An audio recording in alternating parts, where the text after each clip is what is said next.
Welcome to Homemaking with Mima. My name is Wendy, and today I have to make two different kinds of bars for a friend, and I'm going to bring you along with me. We're going to make a bar out of cake mix. Never done it before, and I found a recipe for Lunch Lady peanut butter bars. Never made them before either. So let's hope these both turn out. Okay, so for the cake mix bars, you can use any kind of cake mix, and all that I have on hand, because I'm going to use everything that I have on hand, is the Devil's Food cake mix. So they're going to be like a chocolate bar. But I also dug out a while back, I had some butterscotch chips left over, so I'm going to put those in them as well. So what it calls for is, for one batch, it calls for 1 cake mix, a half a cup of melted butter, 2 eggs, and then you mix it together. Then you put it into a pan. Well, I want my bars to be a little bit thicker, so I'm doubling this. Boy, I hope it works out. Like I said, I've never made this recipe. So I've got 2 cake mixes, 4 eggs, and 1 cup of melted butter. And let's see how this turns out. Wish me luck.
There it is. Wish me luck. It says to bake it at 350 degrees for 20 minutes. I preheated my oven so it's ready, but because I used 2 cake mixes, it's probably going to take a little bit longer. So, in the oven it goes.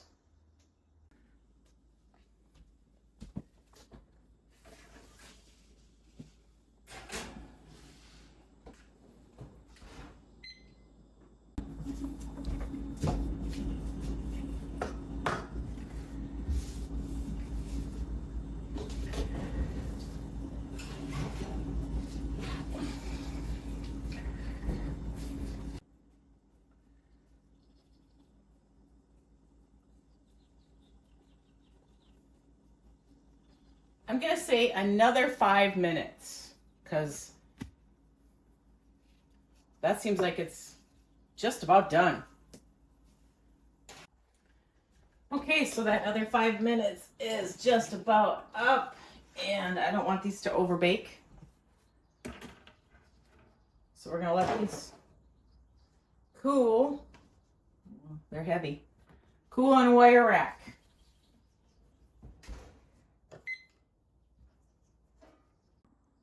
So the second bars that I'm going to be making today, new to me, Lunch Lady peanut butter bars. I'm not going to put a topping on it, like a frosting. So I'm just going to make the base. So it's going to be kind of like your Blondie brownies, I want to say. Never made them. We'll find out. And what it calls for is to melt the butter and peanut butter together. So that's why I have that in that pan.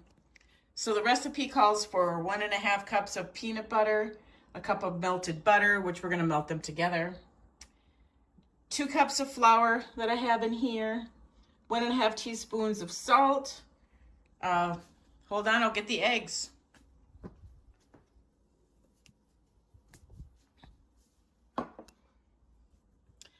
Calls for 4 eggs, teaspoon of vanilla, and you all know I like to put them in together. For the sugars, it calls for 1/2 cup of brown sugar, which is over there, and 1.5 cups of white sugar.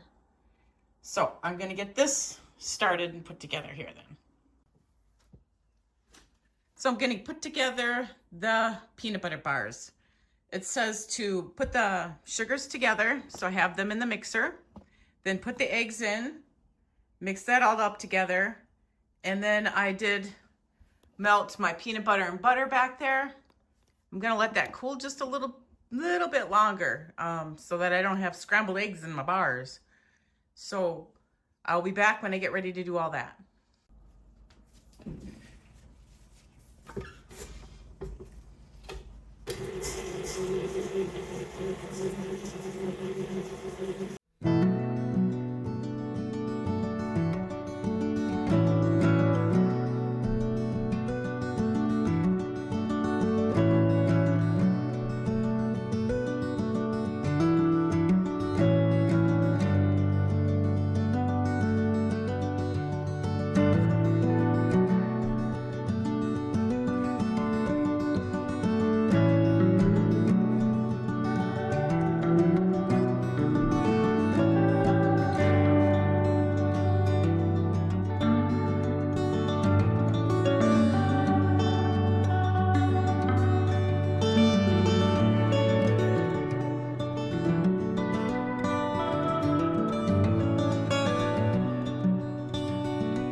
All right, so I'm done mixing it, and I'm gonna put it in this size pan. It doesn't have a measurement, but it's almost 9 by 13.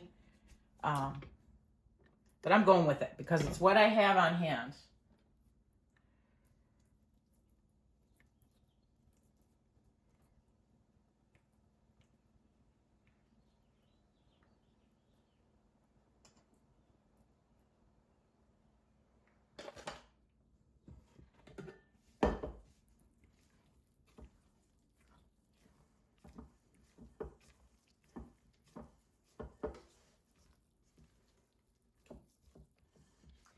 And it is sprayed very generously.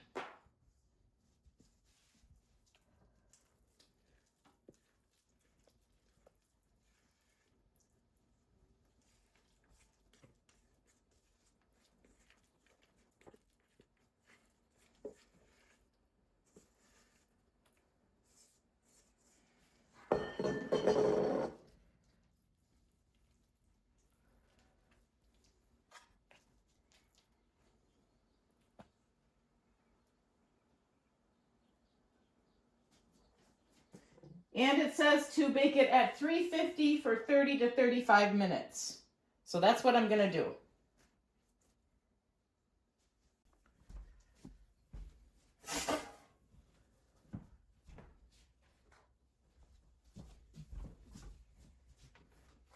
As you can see, I have a cookie sheet underneath this. That helps support these foil pans. I don't trust foil pans. And if you have ever had some spillage in your oven and had to clean that mess up, this is the way to go. You don't have to do it, but that's what I do. So I'm gonna put these in here. I think what I'm gonna do is I'm gonna go 15, then turn it, and then go the other 15, and that'll be 30 minutes.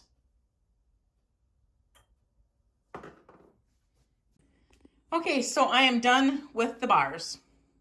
And here's my opinion. That is the cake mix bar, and this is the homemade Lunch Lady peanut butter bar. I did not care for this chocolate cake mix bar recipe. Yes, I did double it. Maybe it would have turned out a little bit different if I had not, but I did use a larger pan, increased cooking temperature. I've been cooking for years, so I know what to do. But it was too gooey, almost like it was uncooked in the center. And it had cooked a long time. It had cooked enough for the eggs and everything to be cooked. So I won't be repeating that recipe. In fact, I'm going to have my husband test these to see what he thinks. And if he doesn't care for them, because I would prefer to just keep them at home and we'll eat them instead of giving them away for the person that I made them for. These Lunch Lady peanut butter bars, though, those turned out awesome. Now, I could have made a peanut butter frosting for on the top, but I chose not to. But these turned out wonderful. They are completely cooked. They are supposed to look like that. They're not overly gooey like the other bars were. They turned out really well. So here we have again, we have a success and we have a fail. One's a repeat, one is not. I want to thank you folks for joining me today while I made these bars and tried two new recipes. You're not going to know unless you actually try them. And now I know. Thank you for joining me today. If you like this kind of content, please give it a thumbs up, subscribe to the channel, and I want you folks to make it a really great day.